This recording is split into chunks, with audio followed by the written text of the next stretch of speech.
국정원 대선 개입 무죄 판결을 비판한 판사, 그리고 보수적인 사람들로 대법관이 구성되는 문제를 비판한 판사, 이 두 사람이 최근 인사상 불이익을 받았다는 뒷말이 나오고 있습니다. 정치적 악성 댓글을 단 판사에 대해서는 대법원이 빨리 사표를 수리해줘서 변호사 개업을 도와주기도 했습니다. 사법부가 왜 이럴까를 거슬러 올라가면 맨 꼭대기에 있는 양승태 대법원장으로부터 비롯됐다라는 지적이 나옵니다. 이명박 전 대통령이 분명한 판결을 내리는 판사라고 호평한 양 대법원장은 어떤 사람이고, 또 대법원장 취임 후에 사법부가 어떻게 돌아갔는지 조아라 PD가 보도합니다. 양승태 대법원장은 2005년부터 2011년까지 대법관이던 시절 공안 사건이나 집회 시위 사건 연루자에 대해선 엄한 판결을, 사학과 기업에 대해선 너그러운 판결을 내려 대법관 13명 가운데 가장 오른쪽에 있다는 평가를 받았습니다. 용산 참사 때 시위 주도자 전원에 대한 유죄 판결, 에버랜드 전환 사채 관련 이건희 삼성 회장 무죄 판결 등으로 이명박 전 대통령에게 분명한 판결을 내리는 판사라는 평가를 받았습니다. 이명박 대통령이 대선보다 양승태가 더 중요하다는 취지의 말을 했다는 후문이 있을 정도로 MB로부터 두터운 신임을 받으며 2011년 대법원장에 취임했습니다.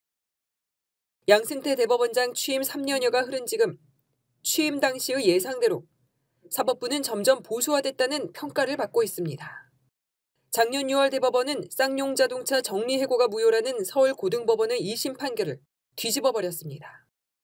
8월에는 철도 파업을 주도한 철도 노조 지도부에게 무죄를 선고한 원심을 깨고 일부 유죄를 인정했습니다. 앞서 2012년 4월에는 MB 비판 시국 선언을 한 전교조 교사들에게 유죄를 선고했고, 같은 해 7월에는 제주 해군기지 건설 합법 판결을 내놨습니다.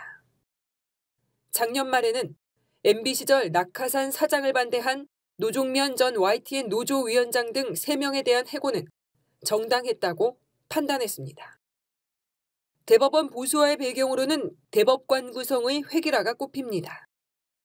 서울대 법대를 졸업한 판사 출신의 50대 남성이어야 대법관이 될 수 있다는 공식은 양승태 대법원장 취임 이후 더 뚜렷해졌습니다. 법관들을 길들이려는 의도가 보이는 양, 대법원장의 인사기조도 사법부의 보수화를 부채질한다는 지적이 나옵니다. 양 대법원장 임명 직후인 2012년 2월, SNS에 대통령을 비난하는 글을 올린 서기호 전 판사와 이정열 전 판사가 징계를 받는 일이 있었습니다.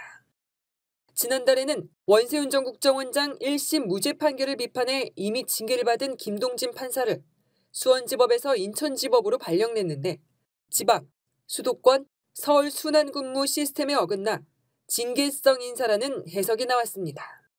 차기 대법관에 보수 성향 판검사 출신 3명이 추천된 것을 비판한 송승용 판사도 본인이 희망하지 않았던 창원지법 통영 지원으로 가야 했습니다.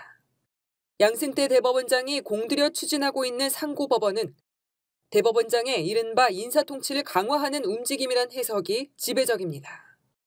대법원장이 상고법원 판사 전원을 임명하도록 돼 있고, 그중에서 대법관이 배출되는 시스템이기 때문입니다. 국민TV 뉴스 조아라입니다.